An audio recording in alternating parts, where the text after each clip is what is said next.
What if every time a woman said, "I'm tired, I'm overwhelmed, I don't feel like myself anymore," the world rolled its eyes and replied, "Get over it"? What if every time she set a boundary, she was called difficult or cold? What if her value wasn't in who she was, but in what she could provide, protect, or endure, and the moment she couldn't do it all, she was labeled a failure? That's not the world most women live in, but it is the world most men have known since they were boys. The quiet pressure, the unspoken expectations, the invisible cost of being the strong one, always. So today we flip the script.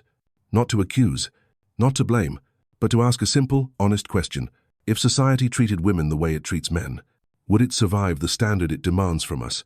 Drop a quiet comment if you've ever carried more than you should have, just to be seen as stable. Because this isn't about anger, it's about clarity. And once you see what's been expected of men all along, you can't unsee it. The mask men wear, and why they never take it off.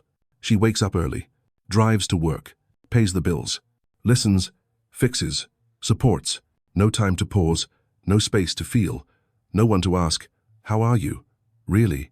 Now imagine the world calls her strong, only when she doesn't break, praises her only when she doesn't speak up, values her only when she keeps performing. That's not fiction. That's not a thought experiment. That's how most men live. From a young age, they're taught this quiet rule. Your feelings don't matter. Your output does. So they suppress. They push forward.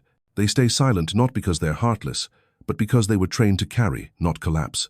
Men don't wake up emotionally unavailable. They grow into it one dismissal at a time.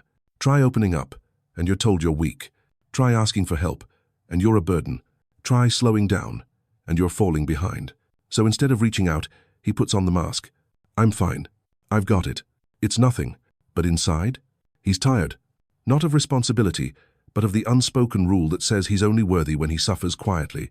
If women were held to that same rule, if every smile had to hide fear, every paycheck had to prove love, every failure had to be endured alone, how long before we'd call that cruelty?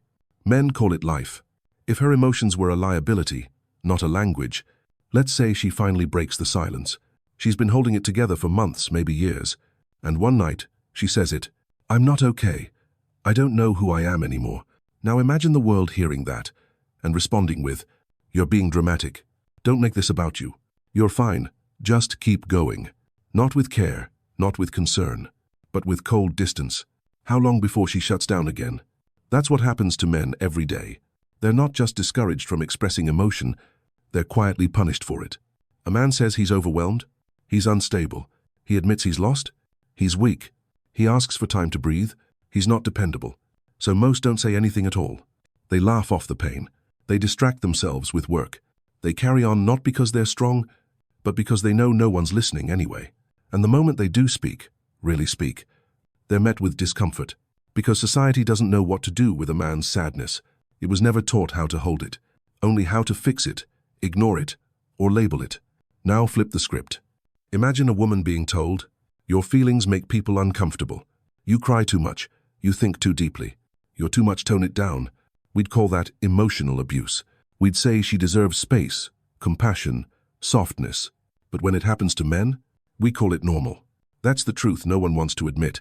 Men don't hide how they feel because they're emotionally distant. They hide it because the world taught them their feelings are a liability, so they don't break down. They shut down. And when women ask, "Why won't he open up to me?" maybe the better question is, when was the last time he felt safe to? If her value vanished the moment she slowed down, she's been the provider. She's taken care of everyone else. Years of effort, of quiet loyalty, of uncelebrated consistency. But now, she's tired. She's older, slower, a little less sharp than she used to be. And suddenly, people stop calling. Opportunities dry up. Conversations shift from, "What's next?" to, "Are you still doing that?" No scandal, no mistake, just age. Now imagine the world looking at her and saying, "You're not useful anymore. You're not attractive enough. You had your time. Step aside." Feels cold, doesn't it? But that's how many men experience aging.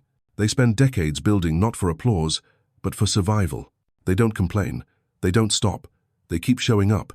And then one day, the phone gets quieter. The room feels smaller. And their value, which was always tied to what they could do, begins to disappear. Not because they changed, but because society never saw them as whole to begin with. What do you bring to the table? How much do you make? What can you offer me? As long as the answer was everything, he was worth something.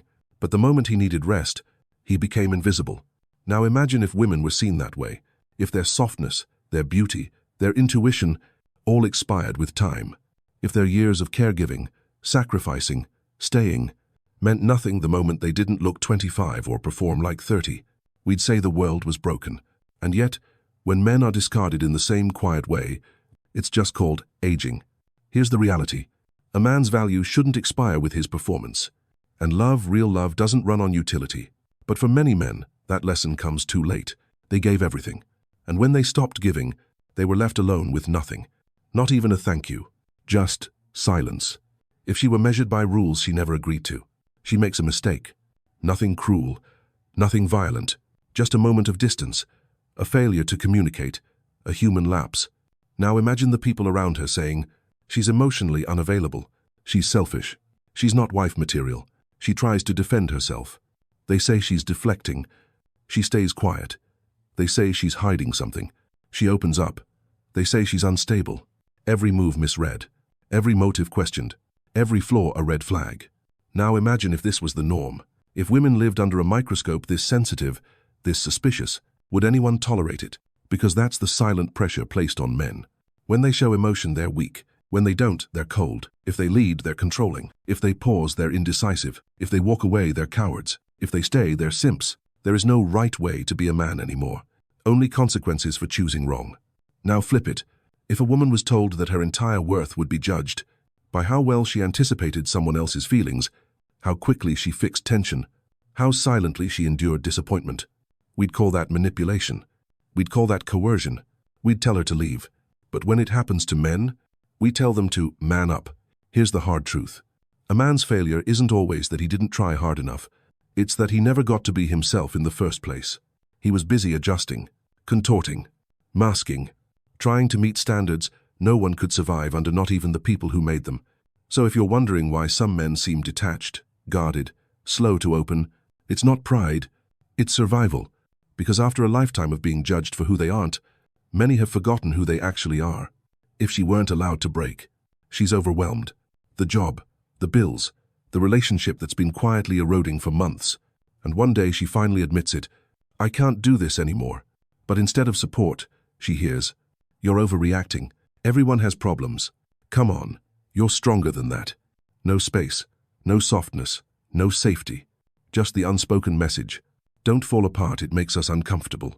Now pause for a moment.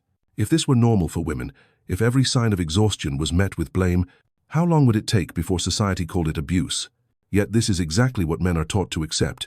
They don't just carry pressure, they're denied relief. They don't just suffer quietly, they're punished for needing help. And when they finally reach a breaking point, no one knows what to do with them. What happened to him? He used to have it together.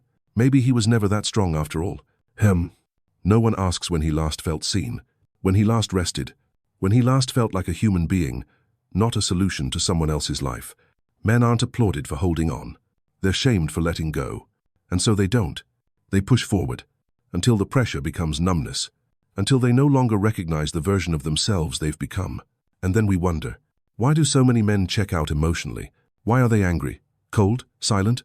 Maybe the better question is, what happens to someone who's never been allowed to fall, but has spent his entire life carrying everyone else? Now reverse it. If women were expected to endure endlessly, give without pause, perform without feeling, we wouldn't call that empowerment. We'd call that cruelty. So why is it noble? When it's expected of men, he's not bitter, he's done performing. He doesn't hate women. He doesn't hate love. He's not angry at the world. He's just tired. Tired of being strong without support. Tired of being steady without rest. Tired of being called too much when he speaks, and too cold when he doesn't. For years, he gave what he thought was expected: provision, loyalty, presence. He stayed, he worked, he endured. But no one asked what it cost him. No one noticed when he dimmed himself down. Not because he wanted to, but because he learned the hard way. A man who stops performing, stops being seen. So now, he's quiet. Not because he has nothing left to say, but because no one ever truly listened. He's distant. Not because he doesn't care, but because he's protecting the last parts of himself no one tried to understand. He's alone, not because he failed, but because he's done pretending that doing more will finally make him enough. And if society really flipped, if women were asked to carry what men have been taught to hold in silence, the rules would have changed long ago, because what we expect of men would be called inhuman. If anyone else were expected to survive it, this isn't a call to switch places. This isn't about reversing injustice. This is a quiet truth. If we want love, peace, and healing, we don't need men to open up. We need to stop punishing them when they do. If this touched something quiet inside you, leave a simple comment. I didn't stop feeling. I just stopped performing.